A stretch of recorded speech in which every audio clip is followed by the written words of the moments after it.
In this episode of Fictional Hangover, we talk about logistical accuracy, faking your death being a pickle, crushing piratical dreams, and what's the matter with these scissors? In our discussion of This Wicked Fate by Kalynn Bayron. Fun fact, I had what's the matter with these scissors on written down before we started recording. What's the matter with these scissors? Hey everybody, welcome to Fictional Hangover, a podcast about young adult and new adult and sometimes other books, series, authors, voice actors, and illustrators that is full of spoilers. I'm Amanda. And I'm Claire, and today we're going to discuss This Wicked Fate by Kalynn Bayron. Standard disclaimer. If you haven't read this book, please remember that Fictional Hangover is all about spoilers. If you haven't read or listened and don't want to be spoiled, stop listening to us and go read or listen to the book. Then come back. If you haven't done this but want to pretend that you have, or if you don't care about spoilers, or if you just love the show so much that you don't care about any of that, then listen up. Right, well, you're going to lose your voice, so let's just dive straight into this. Give us some background information, and then we can just, poof, like a slip and slide. Okay, I love it. Sounds great. So I found this background info on United by Pop, and they say most, if not every, character in This Wicked Fate is both black and queer, which was both incredibly powerful and refreshing to read. How does it feel knowing your books are amongst some of the first YA titles which allow black queer readers to see themselves in fully? And I chose this question in response because it's one of my favorite things about YA books. So I'm just going to read her response. I'm incredibly honored to have my work in conversation with other books centering marginalized intersectional identities. It's transformative to be able to see yourself in the pages of a book, and I'm so happy that my work can offer another mirror or window for readers. We need as many stories as we can get our hands on, and that mirror and window thing is one of my favorite things about YA books. You see yourself in a book, or you see what it's like for other people. And everyone needs to read them. Yes, we should not stop anybody from being able to access these books. Because there's this little thing called free will. What? Where if you don't want to read something, you don't have to read it, but somebody else may want to read it. It's shocking. It's not new either. It's been around for ever. Really? Yeah. And I think more people should try it. And stop being garbage people, because it takes more effort to be an asshole than it does to be nice. Yeah, it really does. It really, really does. And you get less wrinkles if you're nice. But I think that is a well-known fact that we are massive proponents of let people read what they want to read, and that everybody should be represented in literature. 1000%. Everyone should be represented. Mm-hmm. Our soapbox is getting very, very big on this. It really, really is. But it's like bejazzled and looks lovely. Yes. Sparkles, fairy lights, everything. Yes, all of those things. It's a very fancy soapbox. But in one corner there's some ooze coming out because, there's obviously some monstrous creatures underneath there because they need to be represented too. Yes, and then if people do not allow us to read whatever we want to read, then we will unleash the monster that is within the soapbox. And it won't be pretty, and it won't smell nice like soap. No, it'll smell like the monstrumologist, which I can still... It will smell like the boot. 3-4 years later, still smell. Mm-hmm. God, that boot's disgusting. Oh. What of the foot boot? Foot boot. Anyway, what are your initial thoughts about this book? Not about the foot boot. Not about the foot boot. This has got plants, and plants apparently smell nice. Yay! I've been looking forward to reading this since it came out. It's one of those ones that has constantly been going... We've been looking for the right time to cover it. Yeah. And having book club theme, Flower Face... It's perfect. Perfect. It's a perfect time to read it. Yeah, Exactly. And it's a duology, and I love wrapping up a duology. We did the first one, it was like my birthday. I think. And Superfan Constance joined in. Yeah. But it wasn't last year. It was the year before. It's a long time ago. Wow. It's taken us a while. So I feel like I think I need to warn everyone that this book picks up right at the end of This Poison Heart. So, lucky for you, we've already recorded that episode a long time ago. So you need to go back and listen to that one. Or, read the book too, also a thing. But go back and check on that one before you dive into this one, because you might have forgotten some stuff. I remember how bloody good it was. Yeah. All right. Well, Bree, Mo, Marie, Nyx, Persephone, Dr. Grant, and a new stranger are all together, trying to figure out what is going on. The new stranger is Circe, Bree's aunt, and owner of the house and the garden that Bree recently inherited. It was all a ruse by Melissa Redmond, a.k.a. Carter's mom, a.k.a. Katrina Valak, who was recently eaten by the goddess Hecate's giant dog, to find someone who would be capable of reuniting the Absurdus heart. Bree tells Circe that Hecate took her mom and vowed that if Bree could gather the 6 pieces of the Absurdus heart, she would bring her mom back to life. They realize they have 5 pieces in various forms. Marie and Persephone with their immortality from the living elixir, 2 pieces that they have in cages, and another vial of living elixir. So they just have 1 more to go. Before Mo can do anything, she needs to sleep. So Circe brews up some very, very, very weak belladonna tea to help her rest. Now, if you remember last week's episode, this is a dangerous game we're playing. Drinking belladonna. I mean, you might see death, and that wouldn't be bad. Oh, that wouldn't be bad at all. Okay. Right, hold on. Back to this one. Back to this one. Yes. So, the tea won't work on Bree, of course, since she's practically immune to poisons thanks to her gift, but Circe tells her she's not completely immune since she can feel some effects of some poisons. Marie goes with Bree to rest and prepare for what they'll have to do next. If the effect of drinking the belladonna is not that you die, but you get to see death, and that, hot, shadowy stud muffin. Chug, chug, chug. Chug, chug, chug, chug, chug. I would be well hydrated. Yes. Samesies. Anywho, that's not this book. Not this book. Not this book. Different book. Bree wakes alone the next afternoon. Mo is still asleep, so Bree leaves her to rest. She finds Persephone rearranging furniture so they can have a workstation. Persephone gives Bree a piece of the heart to lock away in the turret, and they talk about Jason and Medea and Hercules and the Absurdus heart, so clearly this has been a thing for a very, very long time. Bree goes to find Circe in the poison garden, and they talk about Selene, Bree's birth mother and Circe's sister.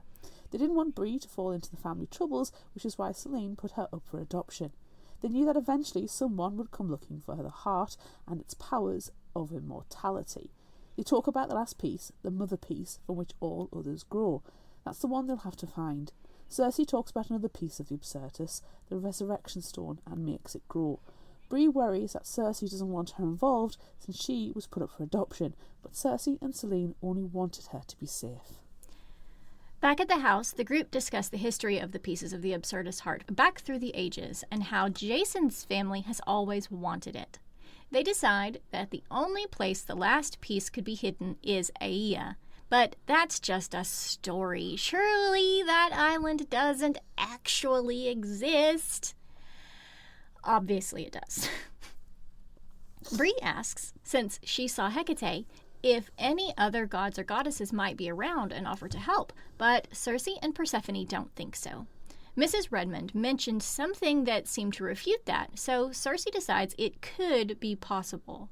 They make plans to go see Alec, Marie's great a million times nephew and history scholar, to ask him what he knows about the island, which 100% will have sirens that will lure them to their deaths. They also plan to call Mo's friend, Dr. Kent, who knows all about Medea, to see if she can help too.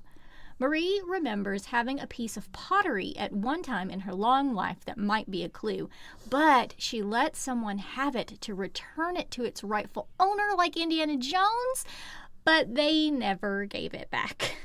So they decide to pay this person a visit. At this point, I was like, did you give it to the British Museum? Because they have a history of not giving shit back. They do. In Albany, the group goes to see this person, a man called Philip. He describes a wild tale of mysterious people who came to purchase the artefact.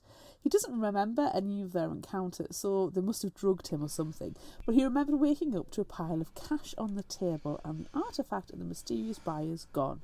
He's acting really weird, which leads the group to discover that he has been making and selling forgeries of the artefact he's supposed to have been returning.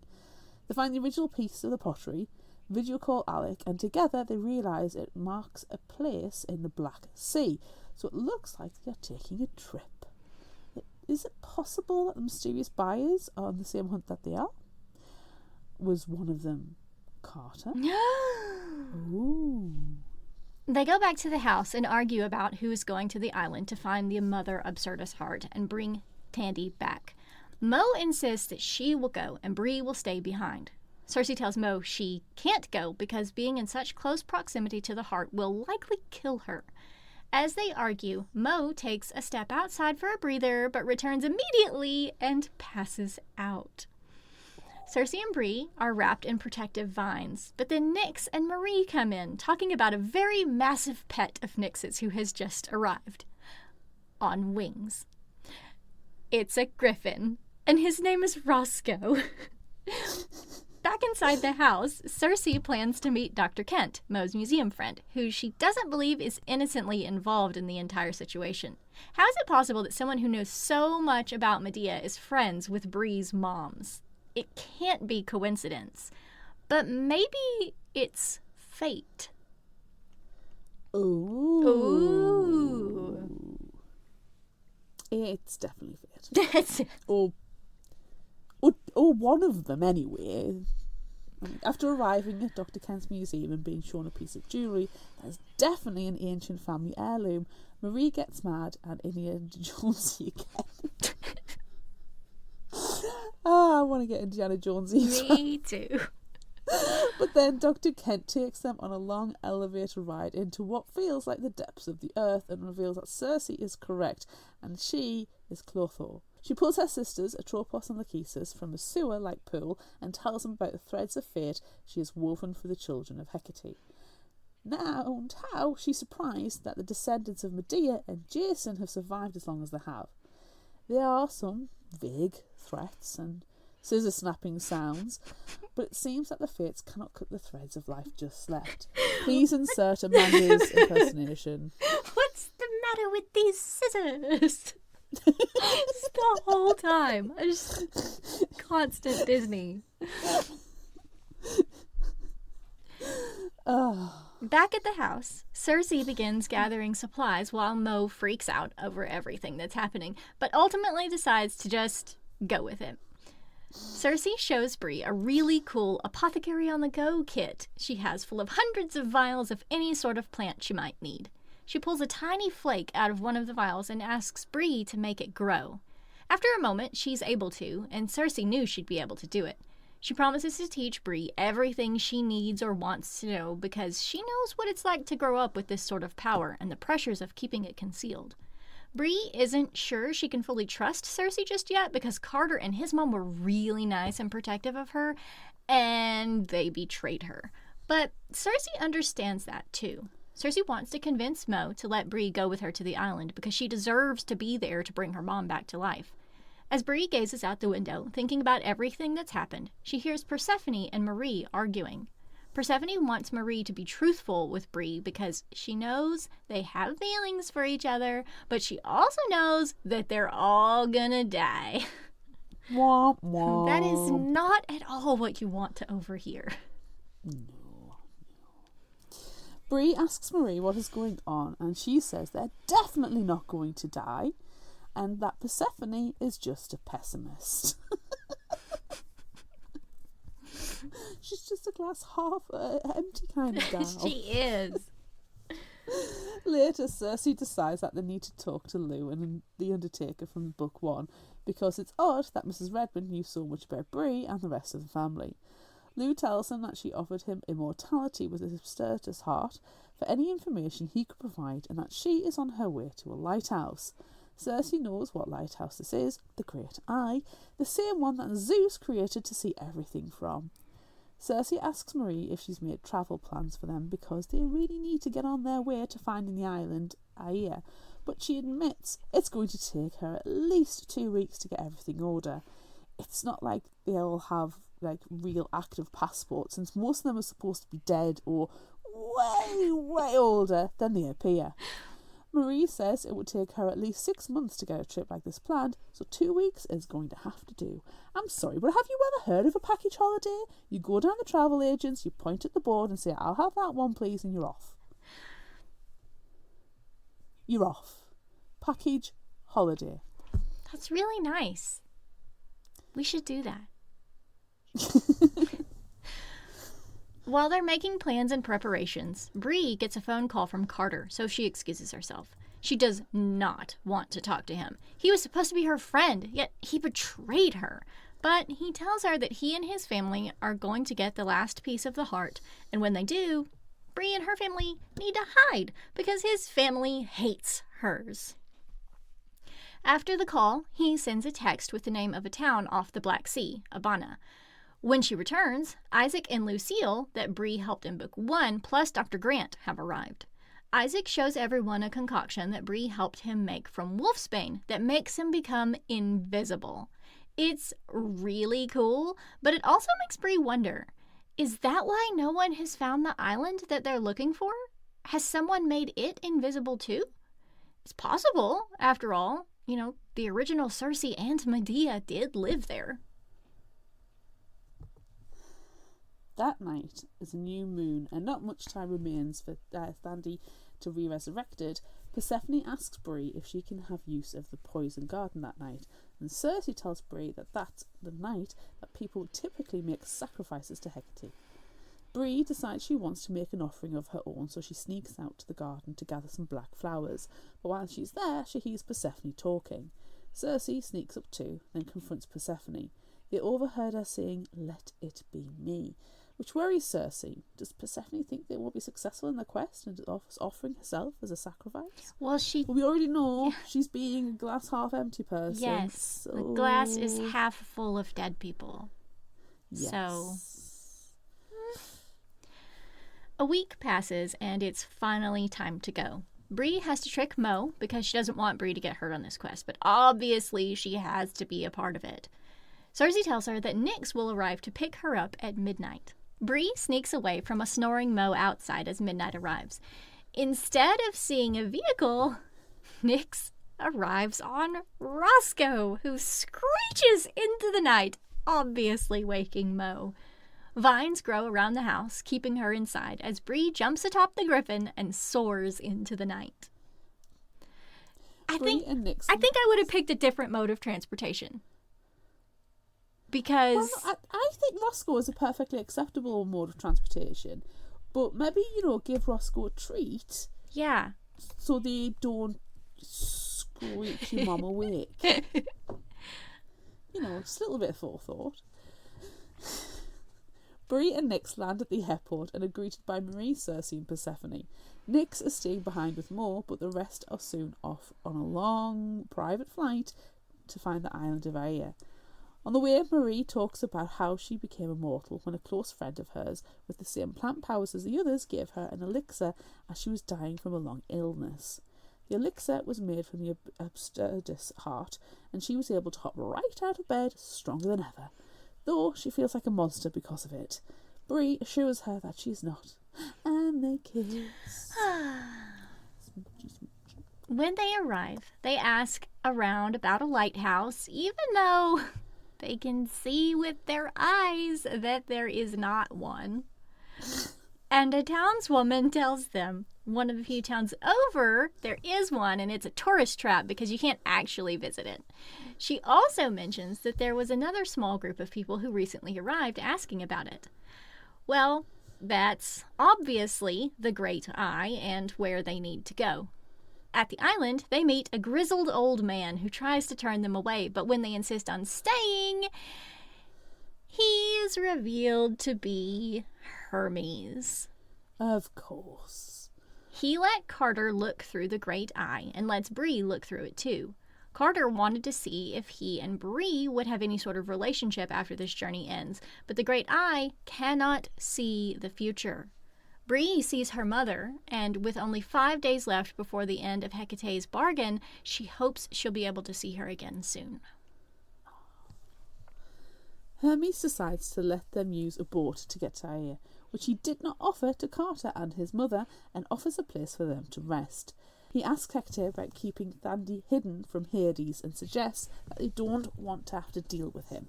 Bree only thinks of the animated version of Hades. Same. But if Hermes and Hecate are around and real, he must be too. As everyone gets ready to sleep, Bree and Hermes talk about the outcome of their quest. Hermes thinks there's no way any of them will survive, but Bree has to believe they will. Back with Circe later, she gives Bree some paperwork and a plan to get back home without them. It seems she doesn't think they'll survive either, but she's willing to try regardless. All these defeatist attitudes, honestly. So many bodies in half-full glasses. The glasses are all cracked now as well. Yes. The next day they get up and set sail for the island, Marie insisting that she is a pirate and that they should all say matey. I hard agree.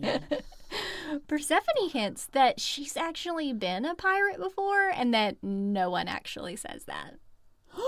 How dare you? How dare you crush those dreams? I'm devastated. They put on noise-canceling headphones, their version of tying themselves to the mast, to stop themselves from plunging into the mermaidy depths below, because Alec was right, there are definitely sirens in the water. Soon, though, there's one on the deck. Oh. Marie tries to fight it, but her headphones come off, and she follows the siren down into the depths. Oh. Bree can't have a girlfriend leaving her for a fish. Rude. So she jumps in after Marie. Vines they had on board to help keep the sirens at bay push Bree quickly through the water and cut any sirens that come too close.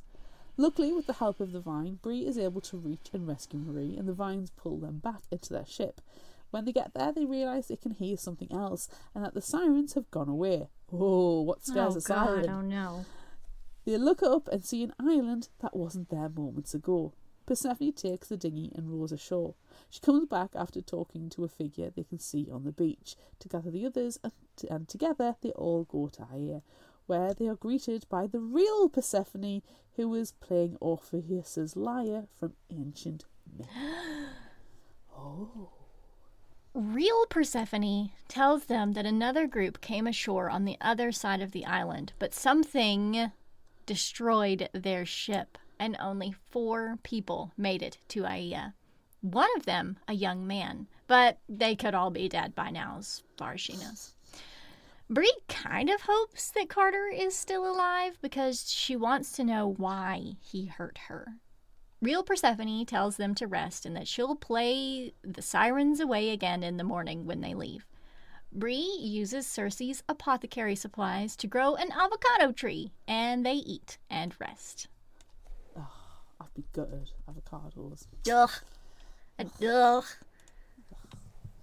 They're awoken the next day by giant boars who have come to sniff them. It seems that maybe real Circe maybe forgot to turn some of those men she met back in the day back into men.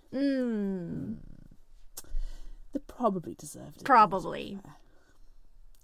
Everyone is able to get away without being gored, so they decide to begin their search for the heart that must be somewhere on the island. They weave in and out of trees, clearly lost, but then they come upon a house and venture inside. They are immediately attacked by someone who has the power to make them sleep instantly. Damn it. Bree wakes up without the rest of her group. 3 others, Viv, Dre, and Calvin, presumably from Carter's group, are in the room with Bree.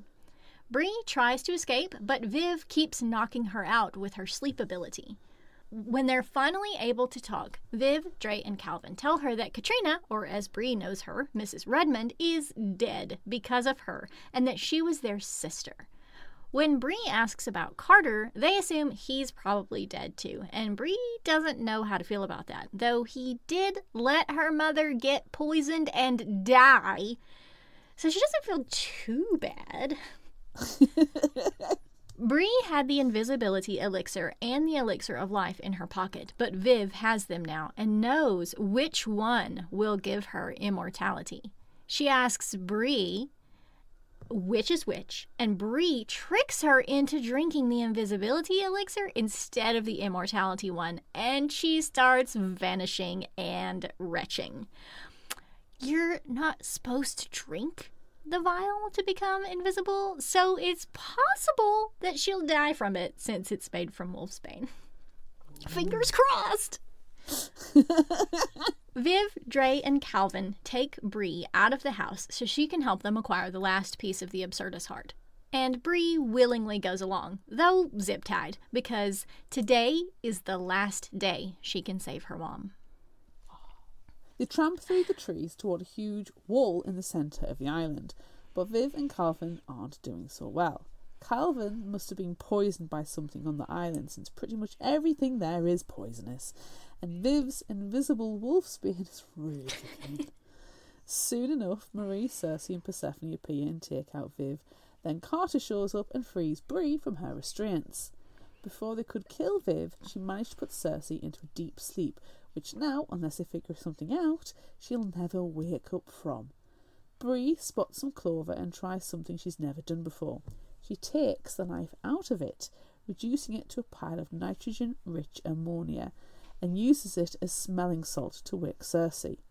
With her group together again, Bree realises that Calvin has died from his poison and that Carter set her free.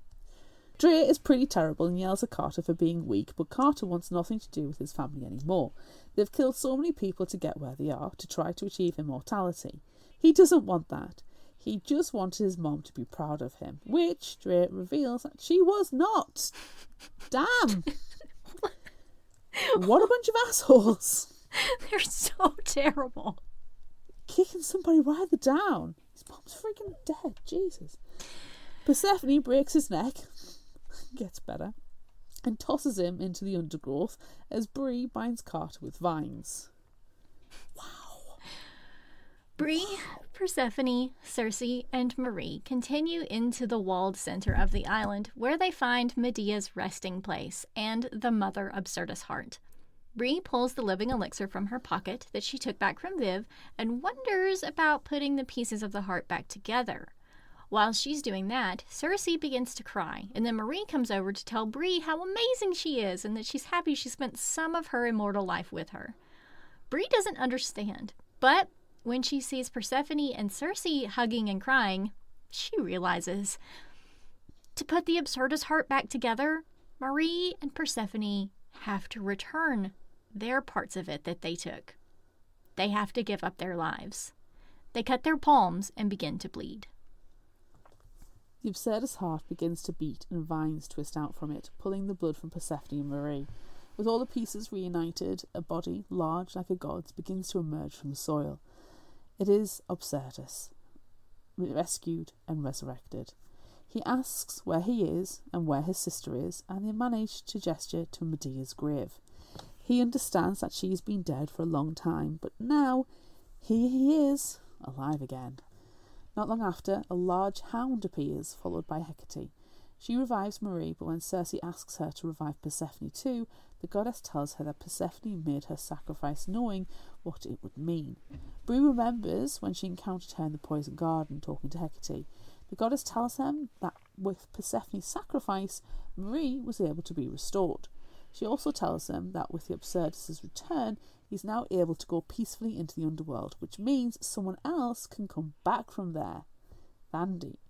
Bree rushes to her mom. No! Cersei helps the revived Marie and Bree walk with her mom out of Medea's resting place, leaving a wreath of black flowers on her grave before they go. They unwrap Carter from his vines, and while the mortal and less powerful Marie still wants to kill him and Tandy wants to give him a beating, they decide they're going to take him to Hermes. Carter has no one left and could use some guidance and or punishment from a god, and they figure that Hermes wouldn't mind having a project to work on. They didn't even ask him. They're just like, hey, here's this kid. Here you go. Yeah, but it's like in Clueless where Cher just turns and goes, project! And that cannot be denied. No, that's exactly what happened. As they reach the shore, they see real Persephone and their Persephone together, their Persephone playing the lyre to keep them safe from the sirens. They drop Carter off with Hermes, then head home. Tandy and Mo embrace, then drag Bree into the hug too, and she pulls Cersei in as well. Their family is finally reunited. 6 months later, the apothecary is so successful that Tandy and Mo are able to hire extra help for their flower shop in Brooklyn and build another in Rhinebeck near the apothecary. The moms are happily reunited. Cersei and Dr. Grant have set up a date for that evening, and Bree and Marie can be fragile and moral together, happily in love. Aww. Aww. Aww. But still, what's the matter with these scissors? What's the matter with these scissors? And then Hercules rises up, glowing gold. And then all the muses come out and start singing Zero to Hero. Yes. Bless my soul, Herc was on a roll. Freaking love that movie. Me too. I want to go watch it. I think our discussion may just be us singing the tunes. Yeah, I'm pretty sure. Pain and panic reporting for Judy. Okay, everyone take a break. If you need to pause long enough to go watch Animated Hercules, we are okay with that. But make sure you come back. Yes. Hi, I'm Michael. I'm Barbara. And I'm Lauren. We are the hosts of Badass Literature Society, a book review podcast where we take book recommendations from listeners like you, read them, and then discuss them on our show. Join us once a month as we dive into the books you picked and talk about them. And don't miss our bonus episodes covering all sorts of random bookish topics that come out in between reviews. Don't worry, if you want to read one of the books, the first part of each episode is designated spoiler-free, so you can listen and see if you'd like to read it, and then come back and listen to the rest later. You can find Badass Literature Society on Apple Podcasts, iHeartRadio, Spotify, Amazon Podcasts, and anywhere else you like to listen. Now, back to the show.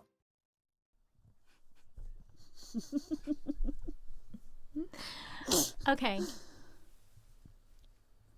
I don't know how I feel about this book.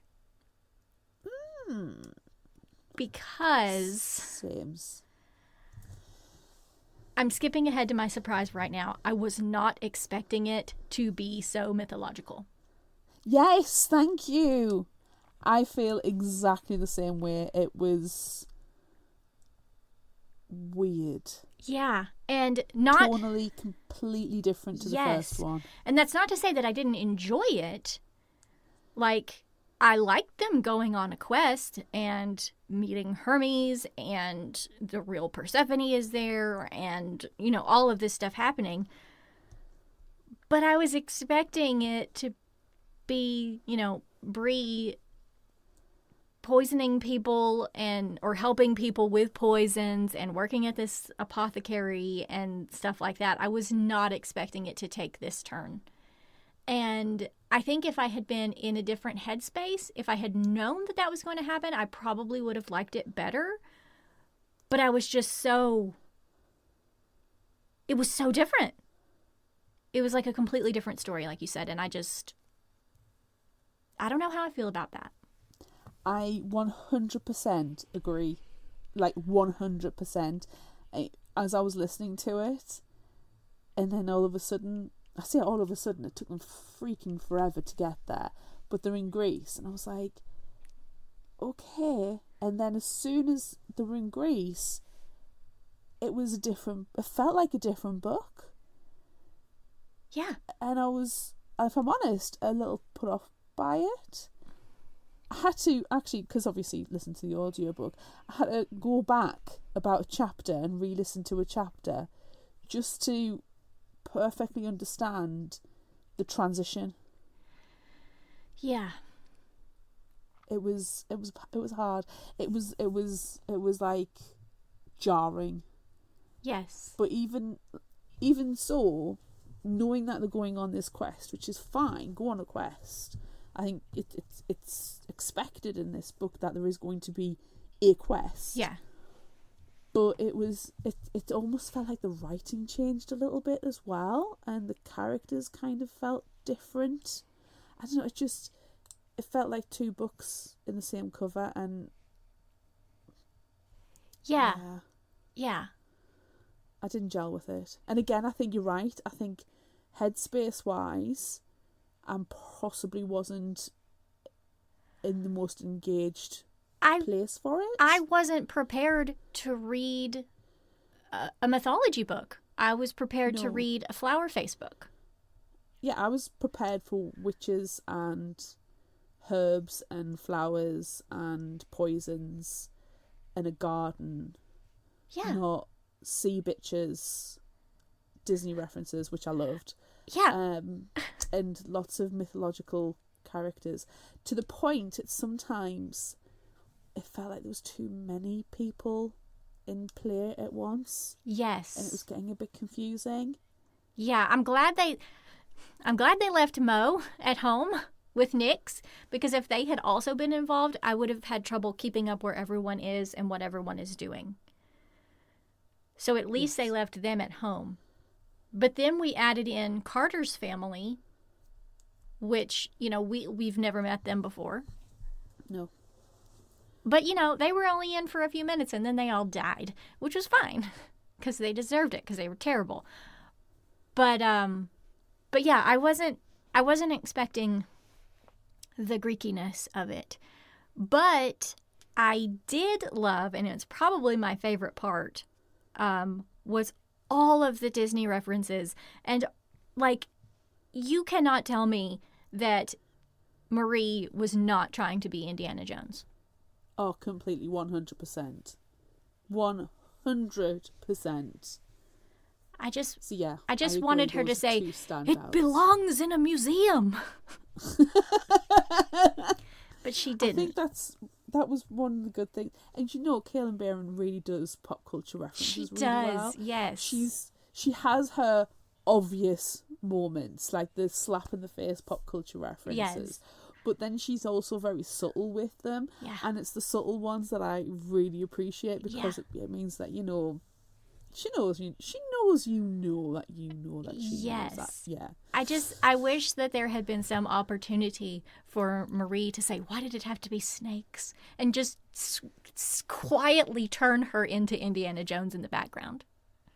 Yes, I was hoping there was going to be a moment where she basically breaks the fourth wall and turns to the reader and puts on Indy's hat. Yes, and cracks a whip. And then cracks a whip, and then Yes, that should have been. Oh God, that's what should have happened at the end. It should have been, Bree and Marie are embracing because they get to be together and they get to be mortal and it's precious. But she takes off her fedora and puts it over the camera as they kiss, and then that's the end. It fades to black. Yes, and then the Indiana Jones music starts. Yes, and but distinct. And or a song from Hercules plays. Whilst that happens, and the fedora's got to go over the camera so that you can have a moment. Yeah. And then the surge of the Indiana Jones theme kicks in as the muses from Disney's Hercules animated movie pop up and then start singing. Yes. I would have been 100% okay with that. Those muses belt out a tune and they are amazing. And I love them. Yes. Yes. That's exactly what needs to happen. Yeah. There were so many Disney references. And it wasn't just Hercules. I feel like there were some other ones thrown in as well, but now I've gone blank because I'm just thinking about Indiana Jones. As well, yes, you're right. Sirens. You're right. There it is. That's what I forgot. Yes. Yeah. It was Little Mermaid-y and Hercules-y, which I love both of those, so it's fine. Yes. I haven't actually seen the live action Little Mermaid. I have a love-hate relationship with the live action of the animated. Like, I adore the animated, especially like the golden era of Disney animation. Yes. So basically from The Little Mermaid, you know, including Hercules. Emperor's New Groove is not given it enough credit. It's the best one. I love those ones. I love those ones. But yeah, I haven't found a live action adaptation that I've really liked. I liked Beauty and the Beast. I liked it, but I think the thing is, the Beauty and the Beast had the fortune of being the first one. Did it though? Because they did some live action Cinderellas before that. And when did Mulan come out? Because I also really liked Mulan because it was completely different from the movie. No, Mulan was brilliant, but that's because Mulan was completely different. Yeah. I'm going to have to look up live... I can't actually remember the live action Cinderella. There's been several of them. 2015? Oh yeah, that was 2015. I'm going to have to check Beauty and the Beast. 2017. Okay. Mm-hmm. I didn't really rate the live action Cinderella. Can you tell? Because I can really. I don't even know that I watched it, but I know that it exists. Yeah. Anyway, that's not what we're Mulan talking was about. 2020. Yeah, that's not what we're talking about, though. We're talking. No. We're talking about this wicked fate. We're talking about This Wicked Fate. What's the matter with these scissors? Can't cut that thread, Fates. Except for they could, and they did. They did. Do you know, I was absolutely devastated when my piratical dreams were being crushed because they didn't say matey. I know. Marie really wanted to be. She really wanted to live that pirate life. And you know, Marie's allowed to live that pirate life. Yeah, but Persephone was like, Indiana Jonesy life. Nah, dog. Pirates didn't say matey. Next thing you know, she'll be saying they don't sing yo-ho. They don't drink rum. They don't wear stripes and tattered pants. Oh my god, it's just devastating. They don't have parrots. parrots. I know they didn't have Jolly Rogers because each pirate had their own flag. I know and respect that. Sure, yeah. But come on. Yeah. Stop destroying a girl's piratical dreams. Yeah. And I'm sorry, how long does it take for you to book a holiday to Greece? It may be that Greece is only a 4-hour flight for me, and it's like literally go down to travel agents and book a package holiday, or go on to any website that does package like flights and just book something. But 6 months? I think part months? I think, are you absolutely having a laugh? I think part of the problem is that they don't have passports and they don't have IDs and they don't have a way to realistically get a passport. I'm pretty sure that's what it is. Because it's not like in Twilight and we can just go up to Jay Jenks and get him to fake a passport.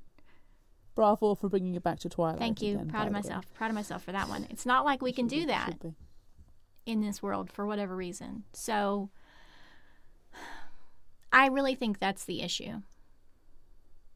And also taking plant life from one place to another place, can't really do that. So you got to find some shady guy. It depends on the place you're going to. I mean, if you're going to Australia, fine. And just drop it off there and let it take over Australia and it'll be fine. But I think we were actually being logistical here in saying that it would take at least 6 months to get all this stuff. And so I appreciate that. But then, you know, they had to do it in 2 weeks anyway. I appreciate logistical accuracy. It has been a bugbear on many a book that we've read. Hint, Twilight. Looking at you, Twilight.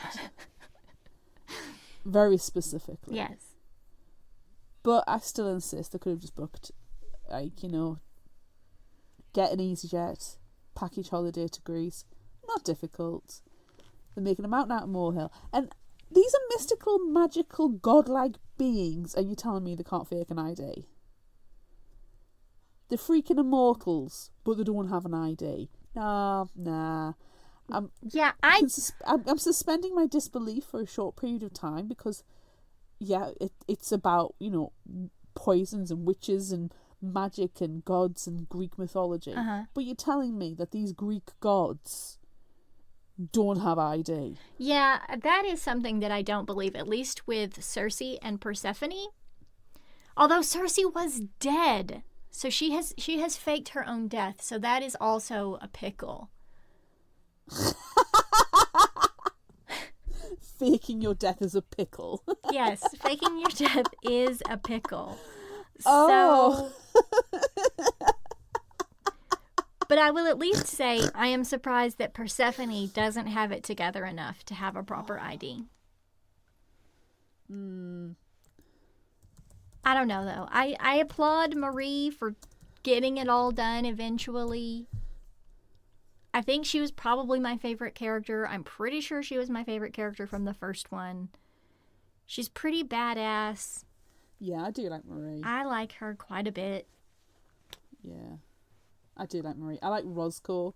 And considering I'm not a bird fan, but at least he's Griffin, so there's like that difference. Yeah. There's difference. Yeah. And I really like Roscoe, and I was like, oh, I'm just going to like have a bit of a screech and wake your ma up. You've been caught. Yeah. Oh, something that I enjoyed from that scene, or from before that scene, actually. It's earlier in that day, and it's not included in the summary because it's just like a tiny one-off thing, but I appreciated it, and it's hilarious and adorable. Nyx gives a gift to Bree, and it is like an old lady glasses chain. Because, Bree, she wears glasses, yes. And she gives her this old lady glasses chain. And she's like, you're going to want to use that. And it's because she's going to be flying on Roscoe later, and her glasses are going to fly off. And, like, when she lands and she puts her glasses back on and, like, her face is covered in snot and stuff, it's really, really gross. I enjoyed that bit. I think the glasses chain's actually on the cover as well. I'm pretty sure it is. Yeah. Yeah, it is. It's 100% on the cover. And I think that's precious. And I love it. I do like that. It's, it's, for all the fact that we, were opened with some criticism of the book, it is a fun read. And I think knowing how it has that tonal shift and how it feels so very different from beginning to ending, but also knowing it's the end of the duology, I think I could quite happily read it again, and I'll probably appreciate it a little bit more. Yeah. Because it's going to be less jarring, because there's all those lovely little bits and like all of the Marie Indiana Jones moments, all the Disney references. Yes. And even the Broadway musical conversation. Yes. And I really like the siren section and how they're calling them sea bitches. I love that. I did like the Greek mythology references, like to the men that got turned into boars and the sniffing them. It's like, oh no, that's actually quite cool something about it. So there's a lot I did enjoy about it, but it is marred by both my headspace not being in the right place for it, potentially, and that weird shift in the book. I think if you haven't read it and you are going to read it, just know that it has that weird shift that, might take you out for a second, but because you're aware of it, it's a lot easier to then go back in. So I think this is definitely a book on the second read through I'm going to appreciate more. If I had known that we were going to leave the apothecary and all of that stuff behind to finish this, hero's quest, then I would have been okay with it.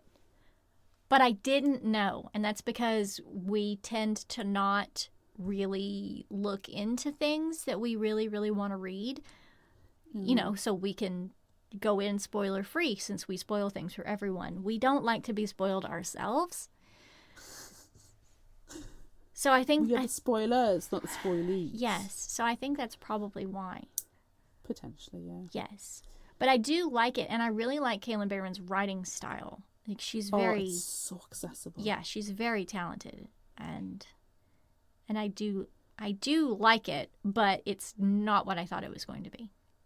No, she's a fantastic writer, and I do love the black and queer representation that she has in the books, because it's so important to read so many different perspectives. Yes. And she is an accessible reader. Oh, definitely. It's just so good. She's really, really genuinely good. Yes.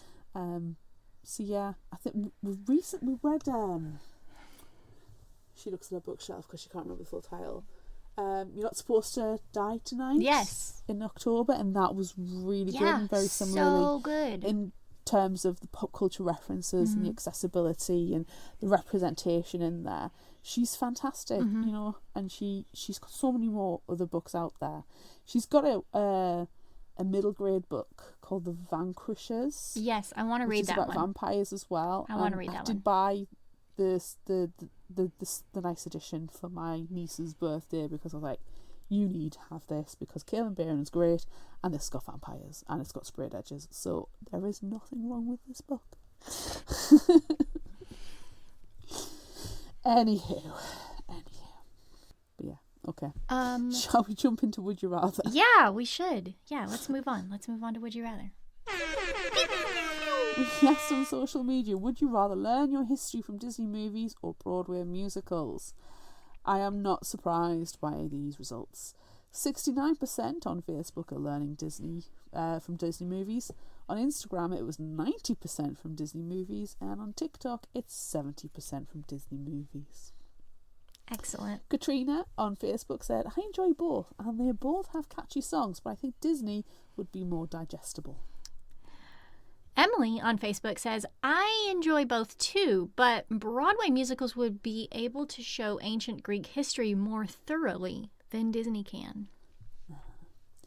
Colin on Facebook said, I've learned a lot from Disney movies over the years, so I'll have to go with them. I mean, I know my Greek myths from Hercules, how to make responsible wishes from Aladdin, and how to question if I'm a furry from Robin Hood.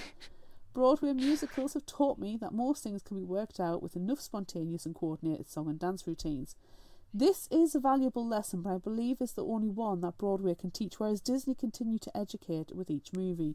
One thing I wish they'd made clear was who did put the glad in Gladiator. I believe that it was Hercules, but I wouldn't mind if it was confirmed by an independent source. I like to think that Colin has listened to this episode and paused in the appropriate place, watched Hercules, and then has come back, and now he knows who put the glad in Gladiator. Who put the glad in Gladiator? Hercules. Claire on Facebook said, I love both. I think Disney is more entertaining, but also tends to be less accurate, I would think. But I still say Disney. Constance on Facebook said, even though the origin stories of most Disney movies are not accurate, I love how they are happy versions of the tale. Leave me into Lululand, thank you very much. Coral on Facebook says Disney all day. And Brie on Facebook said, I'm qualifying my answer with 2D animated Disney movie because darn it, I miss them and they were a great launching off point for learning about the real stories. Wah! Emoji. Okay, obviously I'm picking Disney movies. Obviously Disney movies. Massive Disney fan. Yeah. Love. Yeah. I'm not even going to qualify it. No, there's no need. There's no need to qualify it. Yeah. Next question. Would you rather be Indiana Jonesy or Herculesy? Oh. Do I want... the heroes either way, aren't they? They are. Who'da thunk? I'm going to say Indiana Jonesy because of the wardrobe. Mm-hmm. The theme tune. There's just, the one strong... Yes. Yeah. For the cheeky looks to camera. Mm-hmm. For the whip. Yes. I always get the girl. I mean, Hercules gets Megara, which is fine. We do love a strong independent female, which Megara is. But, there's lots of strong independent females in Indiana Jones as well. Yes. Plus, archaeology. As Indiana Jones, I can go and dig up the bones of Hercules, Sure. and the artifacts of Hercules, and make sure they stay with the country that should be with, and not in the British Museum. Yeah. Return the stuff, British Museum. Don't be a coward. I don't think that's ever going to happen, Claire. It's probably not, because jerks. Yeah. I am having a hard time choosing between these two because I love Indiana Jones, but I also love Hercules. Is it because you want to be a demigod? And you don't want the fates to cut your string because they can't because you're a demigod? Yes. They have problems with their scissors. Is it because you want to be hench? Is it because you want a Pegasus? Is it not because I want a Pegasus? Is it because you want Philoctetes to teach you his ways? I do not want to learn from Philoctetes. I don't know what it is. Do you want the muses to follow you around and sing your life? And sell my merchandise? Maybe that. Yes. Also... You want the drink and the cup. Yes. But also, I wouldn't mind being friends with Hades. I mean, Hercules is not friends with Hades. I know. Do we need to pause and rewatch the movie? There's a little bit of No, I there. just want to insert myself into the world of Hercules, not necessarily be Hercules. Oh, okay. But if you're Indiana Jones, you get to defeat the Nazis. Oh, that's true. I would love to punch a Nazi. Which is a massive there it is. Yep. Factor. You've won me over. You've won me over to the punching a those Nazi. Republicans. I mean Nazis. It's the same. It's the same word. I don't know the difference between those words. Yep. Same. Okay, Indiana Jones. Yeah. Mint. That was me cracking a whip. That was good. I don't think that's the sound that a whip makes, but... No.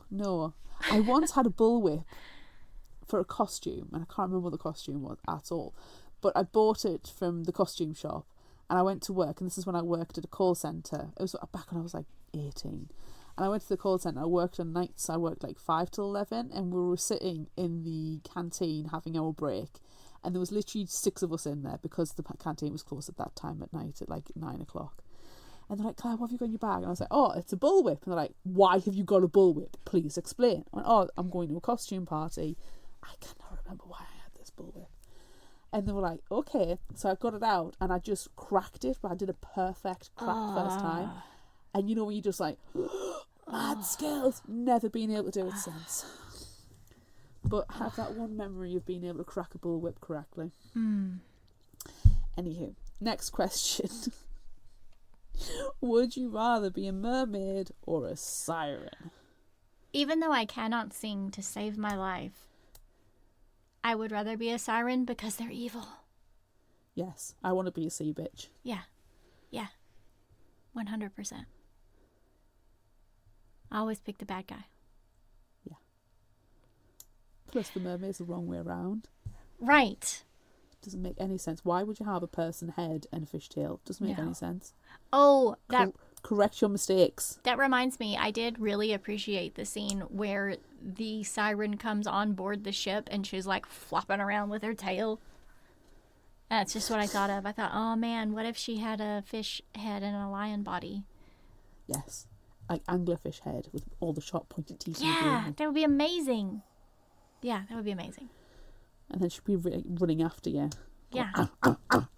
Yeah.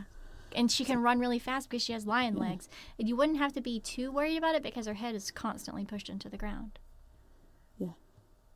But like, pushed quickly enough. It's still terrifying. It's like, wow, ankle snapper. It's definitely frightening. That t-shirt's back in the Redbubble shop, by the way. It is. Yeah, you should go and buy that shirt. Would you rather turn your enemies into boars or lure them to their death with your voice? Oh, see, bitch, baby, I'm luring the patriarchy to the death with my voice. Because I don't want no boar sniffing me. That was bad. That was nasty. I don't want to be sniffed. No, it's gross. Just a person coming up to me and going... But it's not a person, it's an animal. I still don't care. There still were a person. There was still a person. And they're going... No, I want to lure them to their deaths. Yeah. as is only right and proper.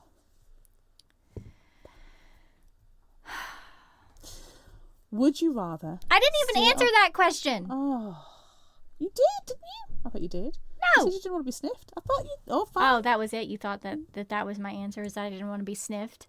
Yeah. But Yes. I'm not One sniffing of the options anybody. is death. It's true. That is true. Okay, fine. You answered for me. Just move on. No. I will sit nicely. Tell me when you're done. You're not even listening. I have to alert you. I've removed my headphones. I am listening. Look there. It's in. Volume is on. I think that I want to turn my enemies into boars just to spite you. Spite boars. Spite balls. Uh-huh. Then you can turn them into bacon sandwiches whilst wearing the spiteful baker apron that is available in the Yes, Redbubble shop. I think all of this sounds like a great plan. Please visit Redbubble. Fictional Hangover. Fictionalhangover.redbubble.com for all your favorite fictional hangover themed merchandise. Where you can get your correct mermaid and spiteful baker merchandise. Yes. Hashtag always be plugging. Moving on. Would you rather stay on the island with Persephone or stay in the lighthouse with Hermes? If I have the being immune to poison ability, then I'm going to hang out on the island with Persephone. But if I don't, then I'm going to stay in the lighthouse with Hermes, because the island is 100% made of poison. You know the rules with Would You Rather. You are the Lord and Master unless we have been very specific in the question. Do what the heck you can to make it work your way. Okay, I'm going to stay on the island with Persephone then. Yeah, I feel like a lighthouse is just like too small a place. And, you know, people have seen that Robert Pattinson Lighthouse movie and it's not pleasant. Yeah. So I need to be able to, if at least on an island, when you get a bit sick of somebody, you can walk away. Yeah. In the lighthouse, You there's can't. an up, there's a down. Yeah. And I don't want to go up. It's too tall. I've been at the top of a lighthouse and I didn't like it because of, the heights. No. Island all the way. Yeah. Cool. Okay. Favorite final thought quote? I'm gonna give you 3. Okay, sounds good. How is he going to answer our questions if he's dead? We can have a seance. What did he say? I might have made it sound more jovial than she did, but I was very excited. We sat down and a short woman in a black dress came over, handed us a menu and poured us each a small cup of espresso that made me feel like I could hear colours. And at the time, I'd literally just made myself a coffee. I was at the office at work, and I have, like, stinking black coffee when I'm in the office at work. And I was like, whoa, I'm going to see colours. I was very happy. And my last one is sirens, Cersei corrected, not mermaids. Sea bitches, said Marie. You do love sea bitches. We love sea bitches. You do. Okay. What have you got? I just need to accept that the weirdest shit is going to happen right in front of me, and all y'all are going to be unsurprised by it. I like it.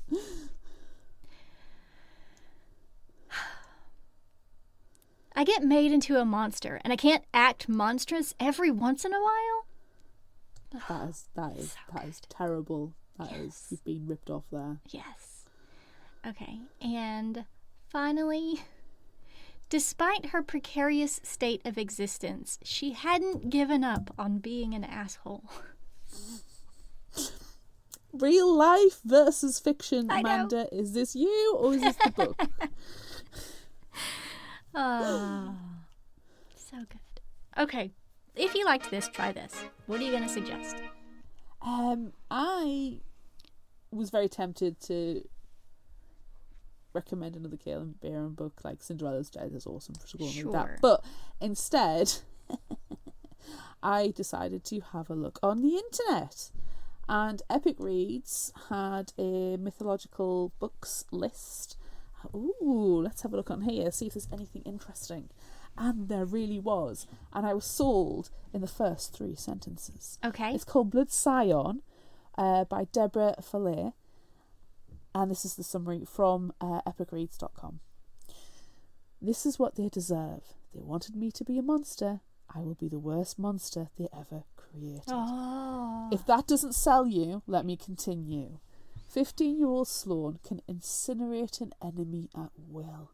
She's a scion, a descendant of the ancient Orisha gods. Under Lucius' brutal rule, her identity means her death if her powers are discovered, but when she is forcibly conscripted into Lucius' army on her 15th birthday, Sloane sees a new opportunity to overcome the bloody challenges of Lucius' training and destroy them from within. Ooh. How epic does that sound? She can incinerate an enemy at will. Sold? Yes. So it sounds absolutely fantastic. In the cover, take a look at it. It's Blood Scion, Deborah Fillet. Check out the newsletter that comes out at the end of the month. It'll have the details on there. Check out the cover. It is amazing. What have you got?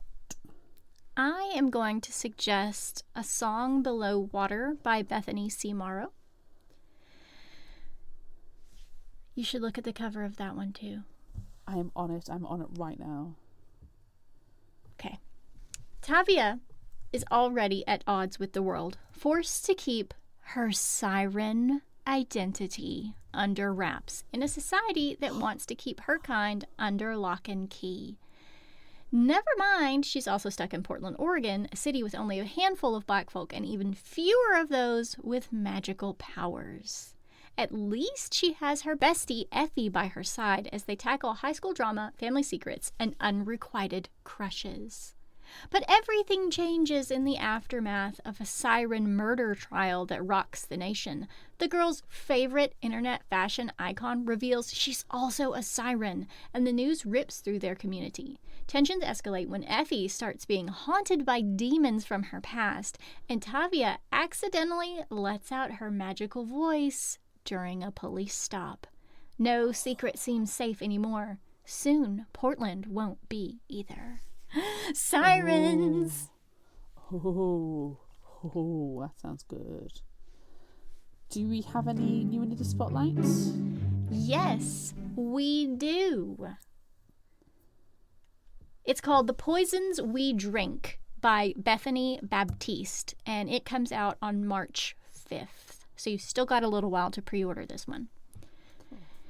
In a country divided between humans and witchers, Venus Stoneheart hustles as a brewer making illegal love potions to support her family. Love potions is a dangerous business. Brewing has painful, debilitating side effects, and getting caught means death or a prison sentence. But what Venus is most afraid of is the dark, sentient magic within her. When an enemy's iron bullet kills her mother, Venus's life implodes. Keeping her reckless little sister Janice safe is now her responsibility. When the powerful Grand Witcher, the ruthless head of her coven, offers Venus the chance to punish her mother's killer, she has to pay a steep price for revenge. The cost? Brew poisonous potions to enslave DC's most influential politicians. As Venus crawls deeper into the corrupt underbelly of her city, the line between magic and power blurs, and it's hard to tell who to trust, herself included. Ooh. Yeah. Ooh. Sounds pretty fun. Sounds really good. Yeah. Oh, crushing it this week with the recommendations and the I know. Crushing Just like it. last week. Last week was awesome. This week was awesome. People need to listen to us. We know I what we're know. talking about. I know. Anywho. That's it for this episode of Fictional Hangover. I'm Amanda. And I'm Claire. Join us next time as we discuss Nettle and Bone by T. Kingfisher, featuring superfan Bree. Look out for our Would You Rather polls and monthly challenges on social media. Don't forget about our book club on Discord. Be sure to visit our shop on Redbubble at fictionalhangover.redbubble.com for all your favorite Fictional Hangover themed merchandise, and become a patron of ours on Patreon at patreon.com/fictionalhangover. Until next time, remember, the only cure for a fictional hangover is another book.